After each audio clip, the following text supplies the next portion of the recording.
Oke, kita sekarang masuk ke materi yang keempat ya. Untuk materi keempat ini berhubungan dengan rheumatologi. Tuh. Akan ada dua materi yang kita bahas berkaitan dengan rheumatologi.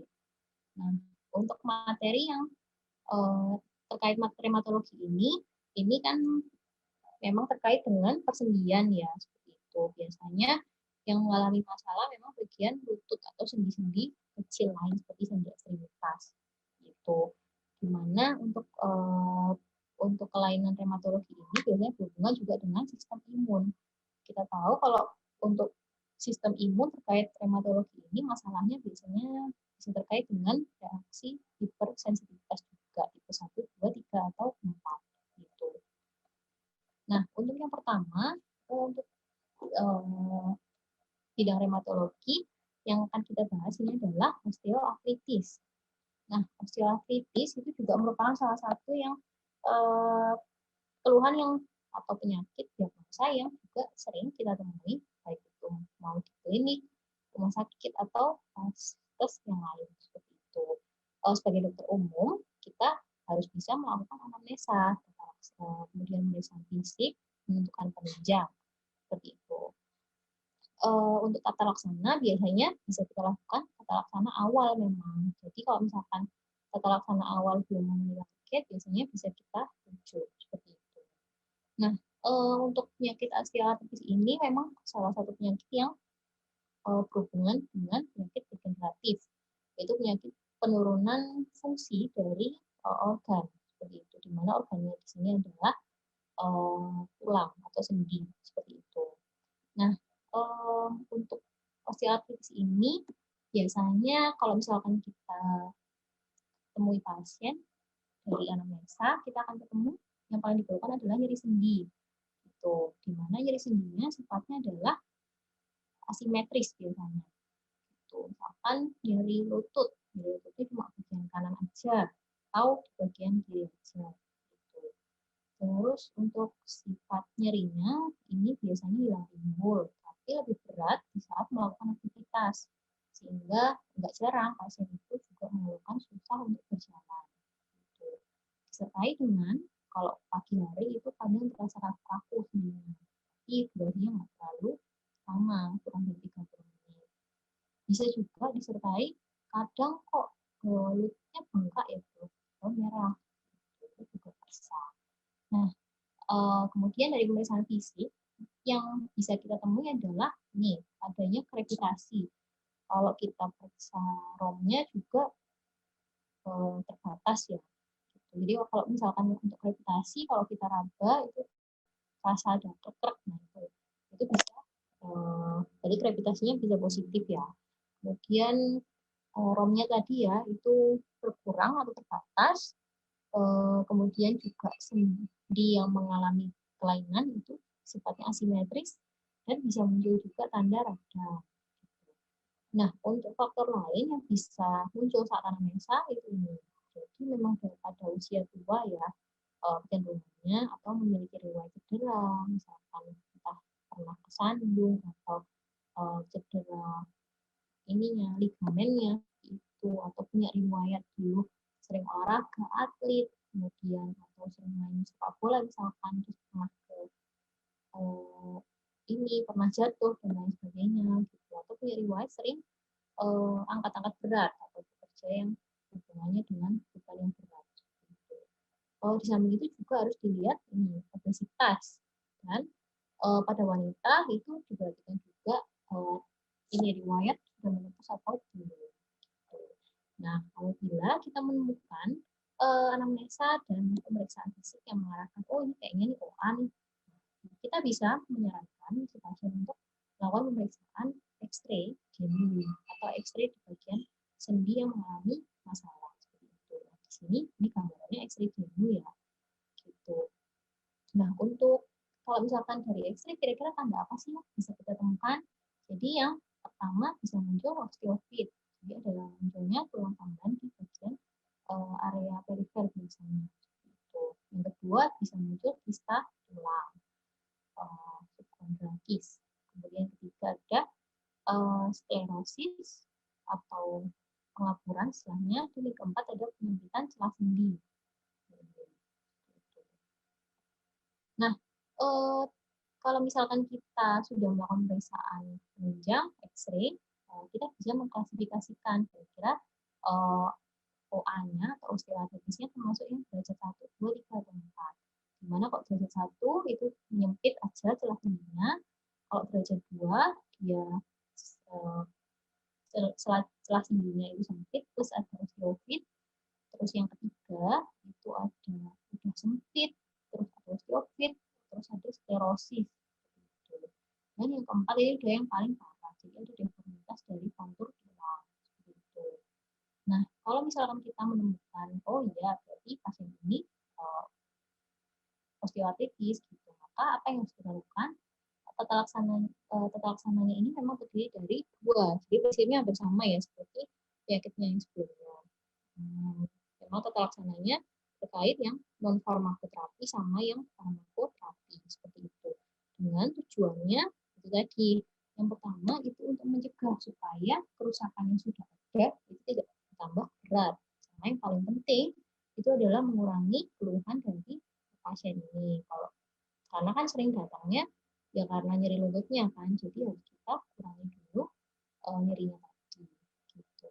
Nah, untuk terapi non medikamentosa yang bisa disarankan adalah yang pertama, kalau pasiennya memang riwayatnya obesitas atau overweight, bisa kita sarankan untuk menurunkan berat badan.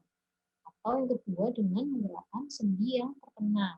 Tapi memang untuk latihan menggerakkannya ini itu perlahan, jadi nggak boleh langsung seperti itu, dan harus disesuaikan dengan keluhan si pasien, tingkat sakitnya seberapa, skornya seberapa. Gitu. Yang kedua juga bisa disarankan untuk fisioterapi pada pasien ini, terutama untuk penguatan otot di sekitar sendinya tersebut, gitu. Dengan harapan otot tadi bisa menopang atau membantu fungsi dari sendi yang sudah mengalami kelainan, seperti itu, supaya nggak tambah nyeri lagi atau tidak tambah lagi, seperti itu.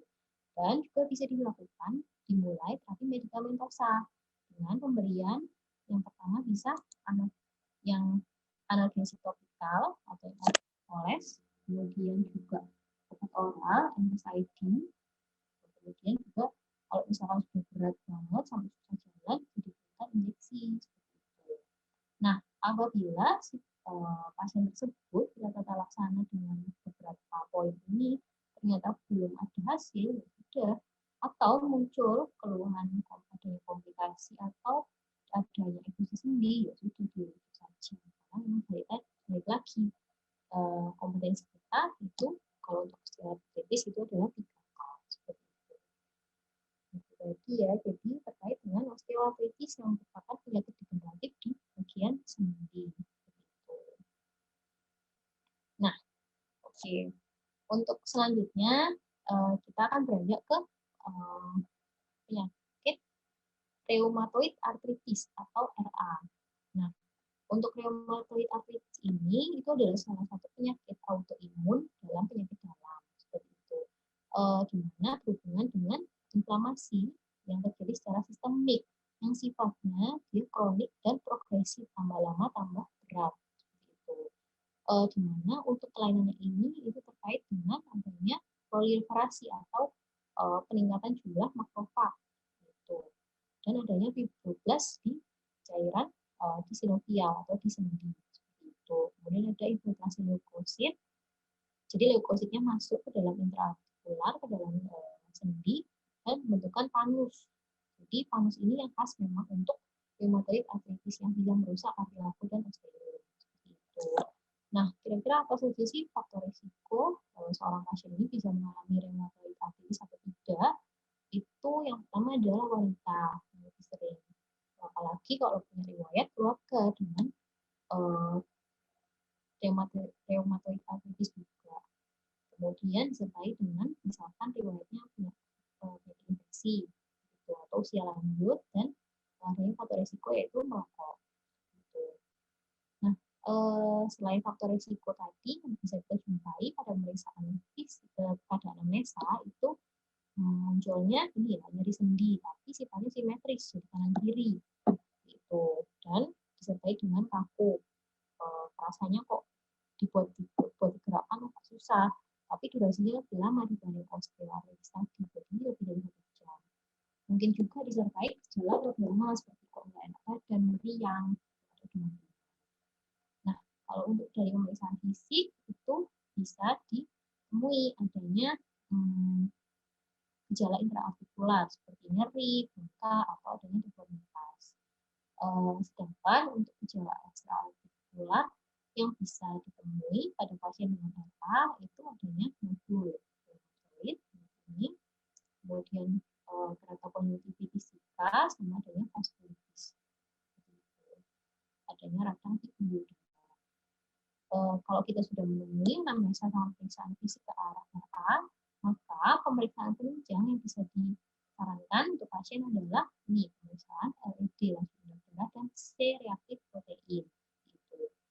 Dan yang paling khas memang ini serum rheumatoid factor yang bisa membedakan dengan artritis yang lain seperti itu. Bisa juga dilakukan pemeriksaan X-ray bagian sendinya untuk tahu kira-kira ada gambaran deformitas atau tidak, serta analisa cairan sendi. Nah, untuk kriteria diagnosa dari memang anamnesa, pemeriksaan fisik sama tadi pemeriksaan penunjang apabila kita dapatkan yang pertama adanya keterlibatan sendi ya, di mana makin banyak sendi yang terlibat itu skornya akan makin besar. Jadi kalau misalkan satu sendi besar aja itu 0, sedangkan lebih dari 10 sendi itu 5. Jadi makin banyak sendi yang mengalami keluhan itu makin banyak. Kemudian dari hasil pemeriksaan penunjang itu pertama rheumatoid factor ya yang bisa digunakan sama anti CCP seperti itu. Jadi kalau dua-duanya positif, anti CCP sama rheumatoid factornya positif, maka skornya 3. Kemudian juga adanya reaktan fase akut yang meningkat atau abnormal. Itu juga bisa membantu untuk sebagai kriteria diagnosa, sertai dengan durasi gejalanya yang kronik tadi kan, kompetensinya kronik dan progresif. Jadi kalau misalkan kita menghitung skornya lebih dari sama dengan 6, maka bisa pasien tersebut bisa didiagnosa itu mengalami rheumatoid arthritis. Gitu. Nah, beberapa komplikasi yang khas untuk rheumatoid arthritis ini ada swan neck, jadi seperti leher angsa, sama deviasi dari ulna. Gitu. Untuk tata laksana dari rheumatoid arthritis ini memang balik lagi ya, jadi sama seperti penyakit lainnya seperti itu. Jadi ada non-medikamentosa sama medikamentosa atau farmakoterapi. Untuk terapi non-medikamentosa itu bisa disarankan pasien untuk menggunakan DEKER. Gitu. Jadi itu membantu untuk mengurangi mobilisasi dari sendi-sendi yang mengalami keluhan seperti itu. Jadi supaya lebih istirahat ininya sendinya lagi. Kemudian bisa juga disarankan untuk fisioterapi. Jadi untuk memperbaiki meningkatkan kekuatan dari otot dari sendi, otot penunjang dari sendi yang mengalami keluhan. Kemudian juga bisa dilakukan pemberian medikamentosa dengan NSAID, misalkan diklofenak, natrium diklofenak, kalium diklofenak, atau meloxicam seperti itu. Atau juga bisa diberikan steroid juga bisa. Tapi harus diperhatikan pada pasien dengan diabetes mellitus atau hipertensi, pemberian steroid ini perlu dipikirkan ulang. Kemudian apabila didapatkan infeksi seperti komplikasinya deformitas atau deviasi ulna, maka atau tidak adanya perbaikan setelah pengobatan, maka harus dirujuk seperti itu. Itu ya. Jadi untuk rheumatoid arthritis memang untuk kompetensinya sama seperti osteoartritis. Jadi kompetensinya 3A. Kalau misalkan kita tata laksana awal belum ada perubahan ya harus dirujuk. Seperti itu. Kemudian ini ya, jadi untuk gambaran perbedaan antara osteoartritis sama rheumatoid arthritis. Oke, ini perhatian soalnya ya. Kira-kira ini OA atau RA ya kalau soal seperti ini. Jadi nanya M 55 tahun ya, wanita 55 tahun, dari lutut kanan, nggak punya riwayat trauma sebelumnya, nyerinya sudah 1 bulan dan memberat saat aktivitas. Kemudian dari pemeriksaan didapatkan krepitasi ya. Fungsinya yang kedua adalah X-ray-nya ada penyempitan celah sendi dan osteofit. Tuh. Maka tadi kalau penyempitan celah sendi aja tadi kan 1 ya. Kalau tambah osteofit berarti sudah masuk yang